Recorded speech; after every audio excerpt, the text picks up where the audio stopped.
इतिहास लिखा है इसमें, कुछ खास छिपा है इसमें।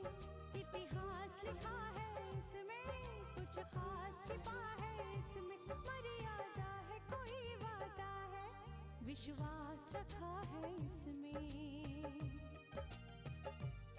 सात फेरों से मिला ये तो उपहार है, मेरा श्रृंगार है, मेरा श्रृंगार है, मेरा श्रृंगार है, मेरा श्रृंगार है। मंगलसूत्र, मंगलसूत्र, मंगलसूत्र, मंगलसूत्र, मंगलसूत्र, मंगलसूत्र,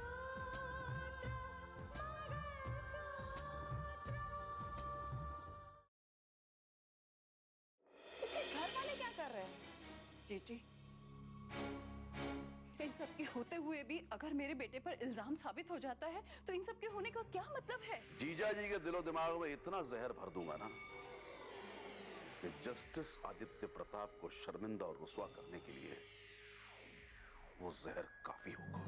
पुलिस का कहना है कि उसने मानस को रंगे हाथ गिरफ्तार कर लिया है, और अब आप क्या कहेंगी? बाद में बात करेंगे। देखता हूं मैं कि आप अपने प्यारे प्यारे दामाद और मोहतरमा कलेक्टर साहिबा अपने पति को बचा पाती हैं या नहीं। जबकि हकीकत यूं है कि दंगा कराने में एसआरपी के एडिटर मानस का हाथ है और उसी ने मुझे बाहर निकलवाया।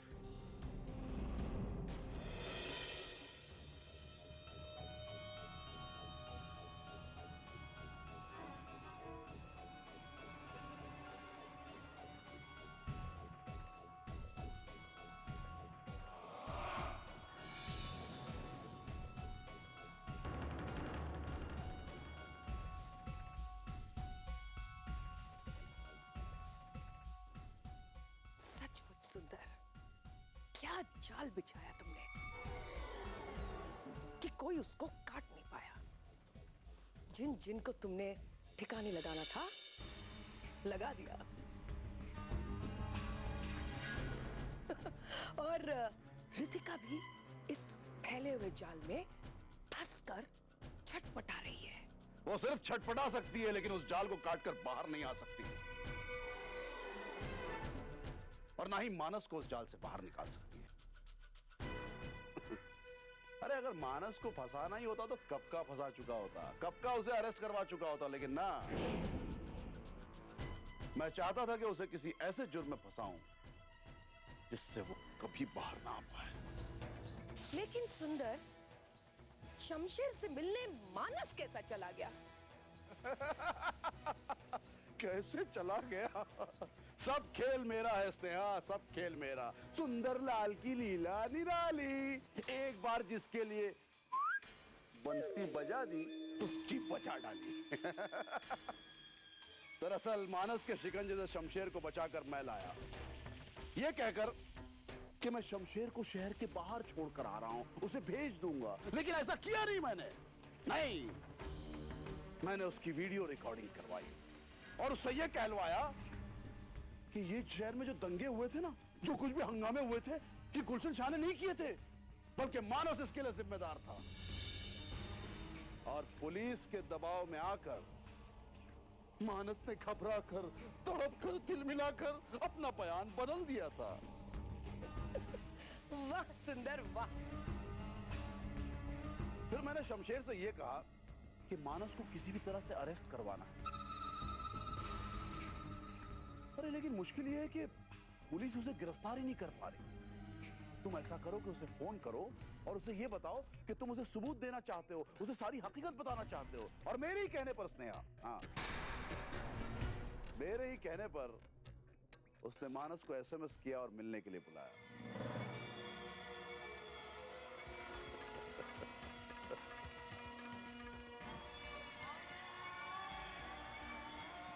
और फिर मैंने शमशेर को यह समझाया कि देखो भाई, मानस तुमसे मिलने आ रहा है तो तुम्हारा जाना जरूरी है। लेकिन मेरा खेल यहां खत्म नहीं हुआ। देखो इस शैतानी दिमाग का दूसरा खेल। मैंने शमशेर की मौत का प्लान बनाना शुरू कर दिया और इस खेल के लिए मैंने अर्जुन जैसे खिलाड़ी को चुना, जिसके अंदर बदले की आग पहले से पनप रही थी। बस उस आग को चिंगारी दिखाना बाकी था। और फिर मैंने अर्जुन के हाथों शमशेर का कत्ल करवा के उसका इल्जाम मानस पर लगा दिया, जिसकी वजह से वो बच न पाए। क्या बात है सुंदर। और वो शमशेर का जो वीडियो तुमने रिकॉर्ड किया था, वो भी तो पुलिस के पास पहुंच जाना चाहिए। अरे पुलिस और कानून की मदद करना तो मेरा सबसे पहला कर्तव्य रहा है। और फिर ऐसे मामले में ऐसे मामले में तो मैं अपना फर्ज सबसे पहले निभाऊंगा। अरे निभाऊंगा क्या, मैं तो निभा चुका हूं। अरे मैं पुलिस और कानून को असमंजस और गलतफहमी का शिकार नहीं होने दूंगा। तुम्हें सच सच बताऊंगा।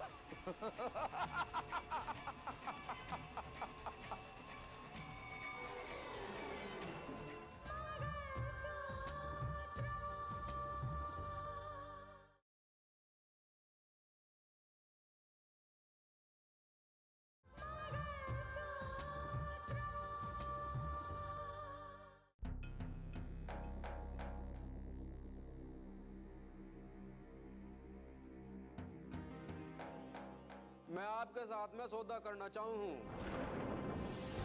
एक ऐसा सौदा जो आपने बचा सके है। वो तो मैं मिलके ही बताऊंगा। फिलहाल मेरे बयान पे बहुत कुछ टिका हुआ है मानस साहब।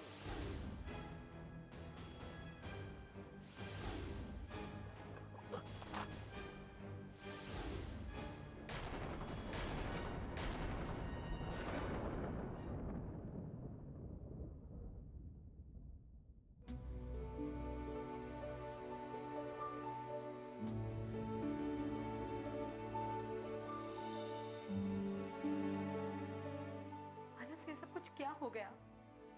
क्यों हुआ ये सब कुछ? मैंने शमशेर का कत्ल नहीं किया रितिका, मैंने उसे नहीं मारा है, मुझे फंसाया गया है। मानस, मैं तुम्हारी बात पर विश्वास करती हूँ, लेकिन इस बात का सबको विश्वास कैसे दिलाएंगे? तो फिर तुम शमशेर से मिलने क्यों गए? उसने मुझे फोन किया था रितिका। मानस, मैं तुम्हारी बात पर विश्वास करती हूँ, लेकिन इस बात का विश्वास कौन करेगा मानस कि शमशेर ने तुम्हें फोन किया था? और फिर मुझे ये समझ में नहीं आता, तुम्हारा तो फोन हमेशा बंद रहता है ना, तो फिर तुमने शमशेर से बात कैसे की? रितिका पहले मेरी पूरी बात सुनो। उसने मुझे एसएमएस किया था, फिर मैंने उसे फोन किया। वो मुझसे मिलना चाहता था, मेरे साथ सौदा करना चाहता था। वो कोई सौदा नहीं करना चाहता था, शमशेर को मारकर वो तुम्हें फंसाना चाहते थे। और मानस, तुम्हारी एक गलती की वजह से वो लोग अपने मंसूबे में कामयाब हो गए।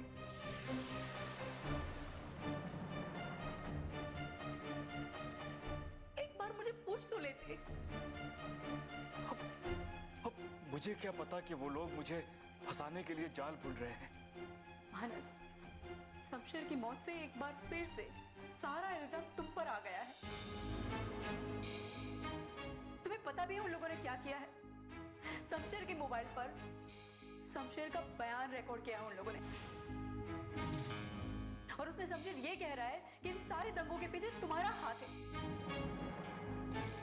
यही नहीं मानस, गुलशन शाह की मौत के पीछे भी तुम्हारा हाथ है। नहीं रितिका, नहीं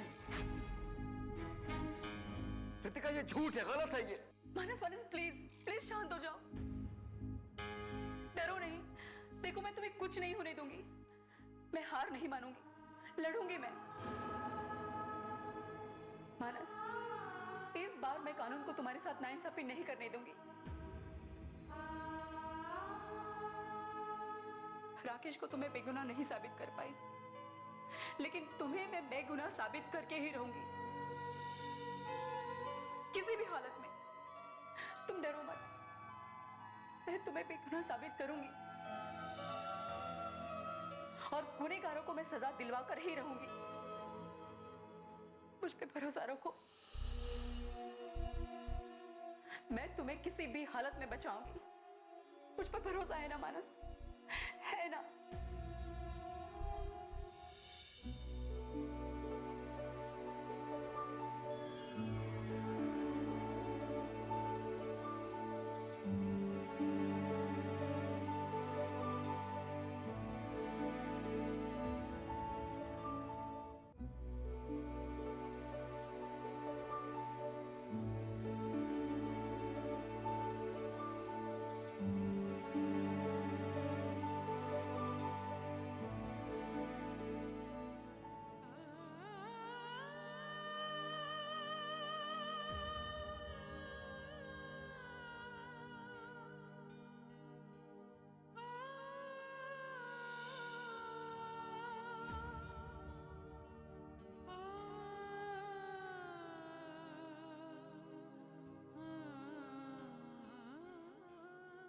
चलती हूँ।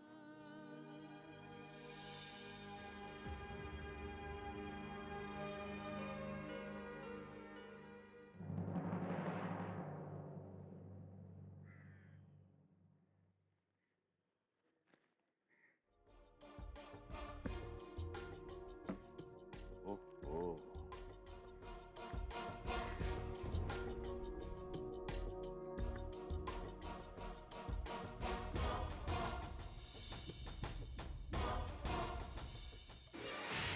हाँ कहो जमाल, कैसे हो? मैं तो अच्छा हूं भाई, लेकिन अखबार में आपके कारनामे पढ़ रहा था। अरे अखबार वाले तो खुद ही इस बात को लेकर परेशान हैं कि असल मामला है क्या। अरे भाई यही तो हमारा मकसद था।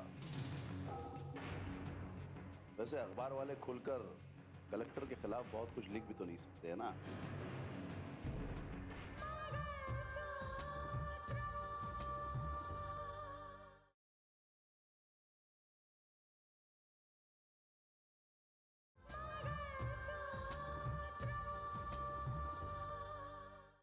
इतना उन्होंने कह दिया, यही काफी है।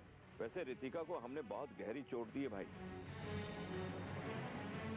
इसलिए हमें भी सावधान रहना होगा। हाँ सावधानी तो बरतेंगे, लेकिन सबसे बड़ी बात यह है कि हमने अपनी जीत के लिए सारे रास्ते तय कर लिए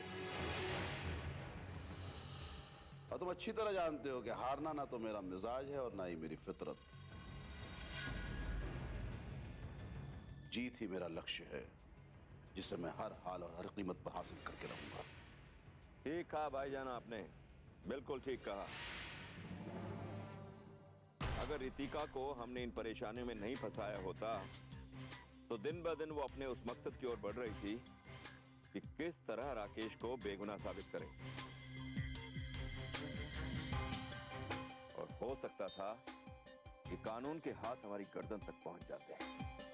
बिल्कुल सही कहा तुमने, लेकिन अब वो आगे की सोचेगी। पलटकर पीछे देखने का मौका नहीं दिया हमने उसे। इंसान अपने अतीत, अपने कल के बारे में तब सोचता है जब उसके पास वक्त होता है, लेकिन हमने तो रितिका से उसका वक्त ही छीन लिया। तो अब वो अपने कल, बीते हुए कल, राकेश के बारे में नहीं सोचेगी, बल्कि अपने आने वाले कल यानी मानस के बारे में सोचेगी। अब रितिका अगर कुछ सोचेगी तो सिर्फ और सिर्फ मानस के बारे में। खुदा हाफिज।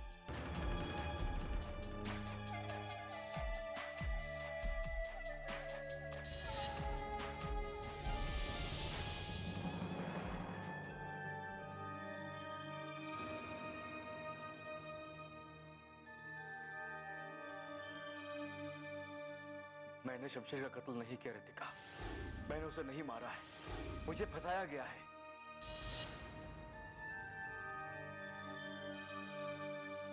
राकेश जिंदा है, बेगुनाह है, और उसे कानून से मैं बचाऊंगा, और उसे कानून से मैं बचाऊंगा। जनता जानना चाहती है मैडम कि आप इस केस के बारे में क्या कहना चाहती हैं।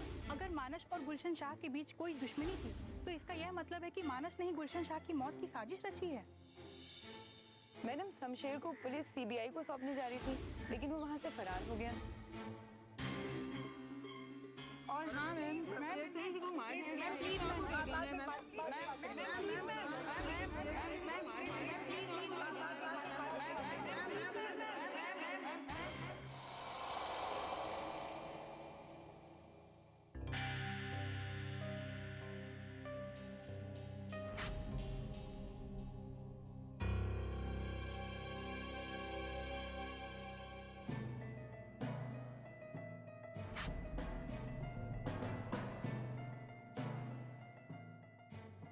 ठंडक मिल गई तुम्हारे कलेजे को?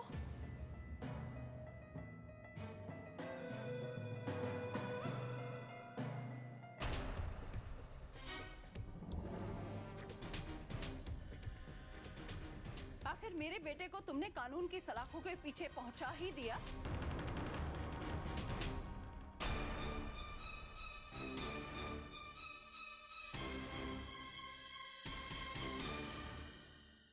देखो, कोई भी तुम्हें माफ कर दे, लेकिन मैं तुम्हें कभी माफ नहीं कर सकती।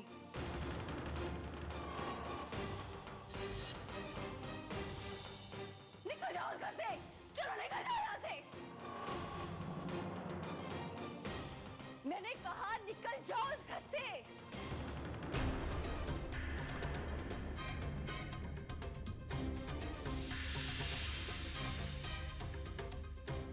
सुजाता, कैसी बातें कर रही हो तुम? होश में तो हो तुम? देखिए सेठ जी, इससे कह दीजिए मेरी नजरों के सामने से हट जाए। मैं इसे मेरी आंखों के सामने और नहीं देख सकती। ये क्या कह रही हो तुम? ऐसे समय में ऐसी बातें मत करो। कौन सी उम्मीदें लगाकर रखी आपने इससे? ये मेरे बेटे को बचाएगी? नहीं, कुछ औरतें होती हैं जो घर को उजाड़ती हैं, बनाती नहीं है।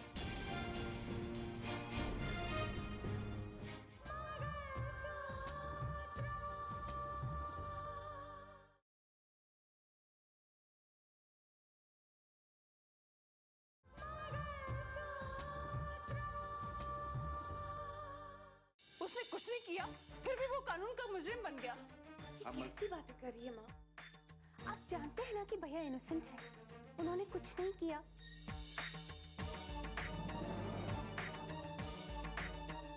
तो माँ विश्वास रखिए ना, वो छूट जाएंगे। जीत सच्चाई की ही होगी। अगर ये इस घर में रहेगी तो ऐसा नहीं होगा।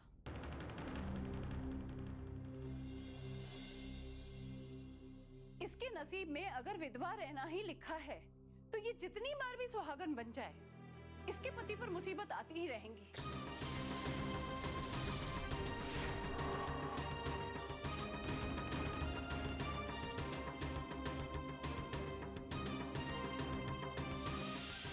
तुमने काजल को थप्पड़ इसलिए मारा था ना कि उसने तुम्हें मनहूस कहा था। अब मैं कह रही हूं, मारो मुझे थप्पड़, मारो।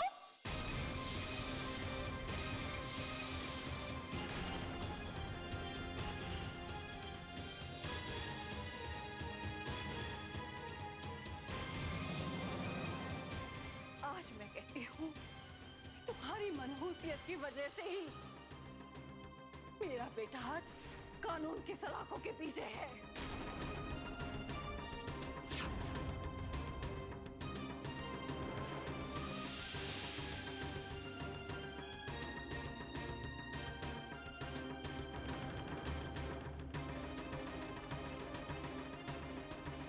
भाभी, आप माँ की बातों पे ध्यान मत दीजिए प्लीज। अब चलिए मेरे साथ अंदर। भाभी चलिए, चलिए मेरे साथ अंदर चलिए।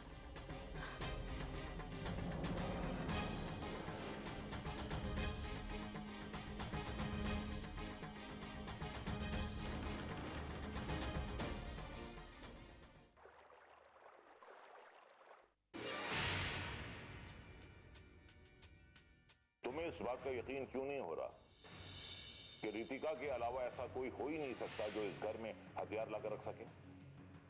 अच्छी कोशिश थी तुम्हारी, बहुत अच्छी कोशिश थी कि जिस औरत की वजह से हमारा घर उजड़ा, उसी का घर बसाने की कोशिश करती रही तुम। ना तो हम राकेश की बात को नजरअंदाज कर सकते हैं और ना ही उस परिवार को कभी माफ कर सकते हैं।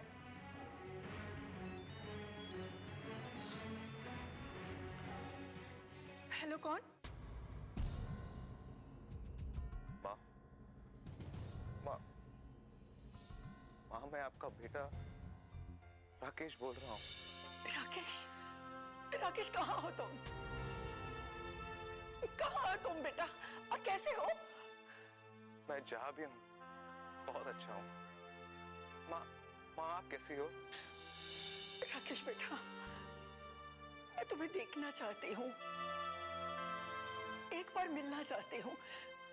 बस एक बार मुझसे आकर मिल लो। मेरे दिल को यकीन तो आ जाए कि मेरा बेटा सही सलामत है। माँ, मैं बिल्कुल ठीक हूँ माँ, और मैं जल्दी ही आके आपसे मिलूंगा माँ। माँ, जब मैंने डैड को फोन किया था तो डैड को भी यकीन नहीं आ रहा था। यकीन तो मुझे भी नहीं आ रहा था बेटा। मैं तो भगवान का लाख लाख धन्यवाद करती हूँ कि उसने मेरे बेटे को सही सलामत रखा, बचा लिया। माँ, आखिरी बार फैसले से पहले जब आप मुझसे जेल में मिलने आई थी, माँ, याद है मैंने आपको क्या कहा था कि इस साजिश में हमारा एक कोई करीबी शामिल है, वरना इतनी आसानी से हमारे घर में हथियार नहीं रखा जा पाता। हाँ बेटा, याद है मुझे। हाँ माँ, वो हमारा करीबी कोई और नहीं, रितिका ही थी।